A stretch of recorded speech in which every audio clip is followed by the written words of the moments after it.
e a doença de Buerger, que é a tromboangiite obliterante. Seguinte. Lembrando que a medida do índice tornozelo-braço, a gente media a pressão no braço e media o tornozelo, né? Ela tem limitações do diabético, porque o diabético, a artéria, ela calcifica, né? Ela fica mais calcificada. Então, o manguito de pressão, muitas vezes, não consegue colabar a artéria para a gente poder obter o índice satisfatório. Então, 30% de diabetes vão ter calcificação da média arterial. Então, o índice, nesse caso, ele não se presta para a gente fazer uma correlação, né, do grau de isquemia. Seguinte.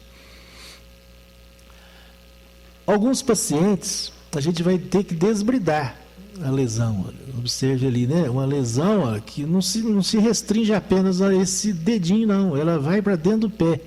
Então, é importante desbridar em alguns casos.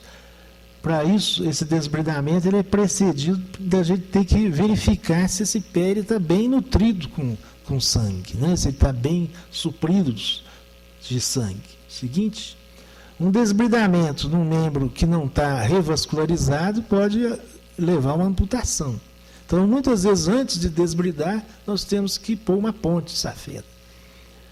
Então, a avaliação da perfusão no pé diabético, no paciente diabético, nós vamos levar em conta a pressão no tornozelo, o índice, né, do braço, tornozelo, só que lembrando que ele não guarda boa correlação prognóstica, né, na isquemia crítica. O melhor é a pressão no hálux, esse sim, esse tem uma boa correlação prognóstica, né? Então, se a gente tiver o manguito do hálux, ele vai dar uma boa indicação da evolução do paciente. E a utilização da pressão transcutânea de oxigênio com o aparelhinho, o fotômetro, né, vai mostrar o fluxo cutâneo, a atividade metabólica, a dissociação do oxihemoglobina e a perfusão do oxigênio através dos tecidos. Ele também é um bom método. Então, aqui como que ele é feito? A gente coloca o aparelhinho, né, o sensor fotoelétrico, isso aí através do sistema integrado, vai nos fornecer a pressão no hálux, a medida transcutânea de oxigênio. Tá certo? E aqui vocês viram a úlcera no paciente. Olha aqui, a úlcera, né? Granulada. Seguinte. Então, aí está o aparelho, né? Vocês veem que o paciente diabético, o pé geralmente ele deforma, né? O paciente ele perde a sensibilidade. A neuropatia, então, ela envolve uma lesão óssea.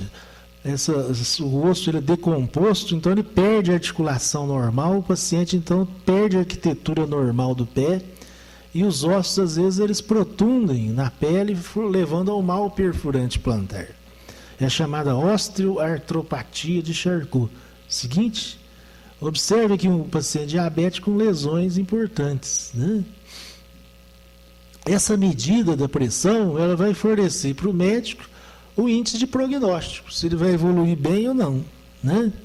Ou se ele tem que ser revascularizado antes de desbridar.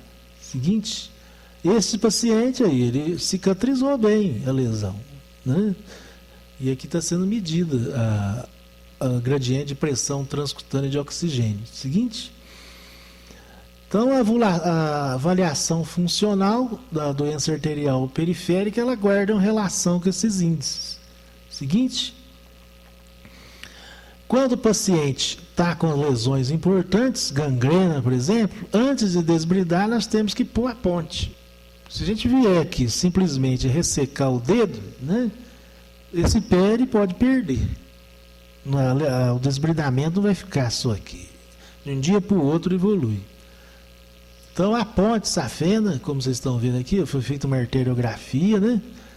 E esse paciente ele foi tratado por colocação do stent, olha, a esse nível aqui, ó, revascularizando a artéria. Então, isso foi feito antes de retirar essa parte necrótica do pé. Seguinte, é o método endovascular.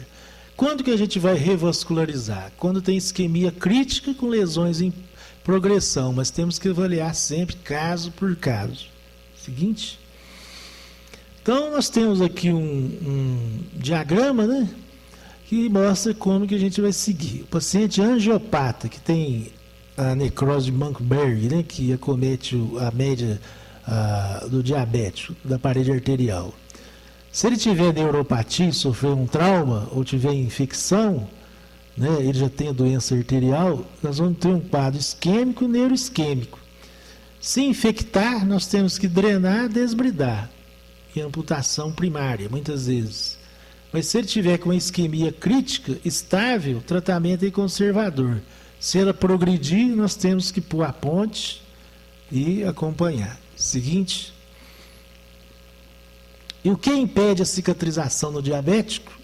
Muitos desses fatores, eles são encontrados em outros casos também, mesmo no diabético. Mas aqui no diabético eles fazem muita diferença.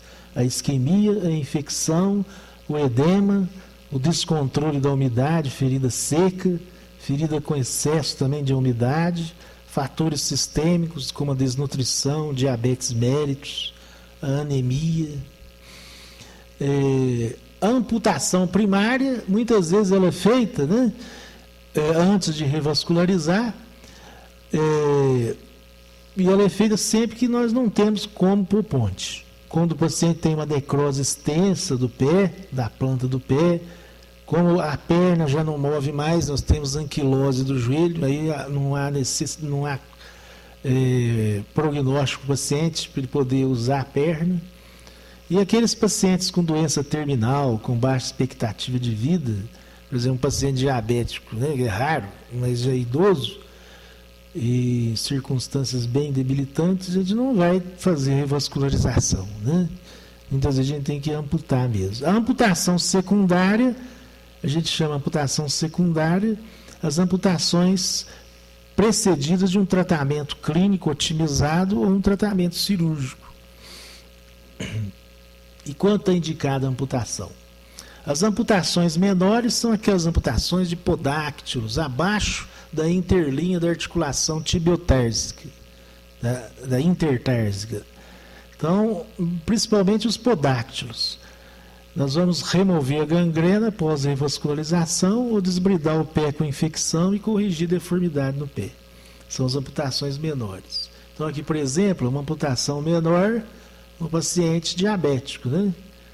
Seguinte, com infecção. Quando amputar? Amputação maior, se tem uma infecção descontrolada, se o paciente não tem indicação para ponte safena e a isquemia é irreversível.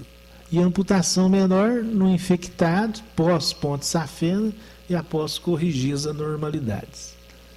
Observe o desbridamento, né, desse paciente. Esse caso aqui é um paciente que tem uma infecção grave, ó, que comete o quinto podáctilo, estende para a planta do pé, já tem até área necrótica já, né? Desbridar, retirar tecidos desvitalizados. Então, os tipos de desbridamento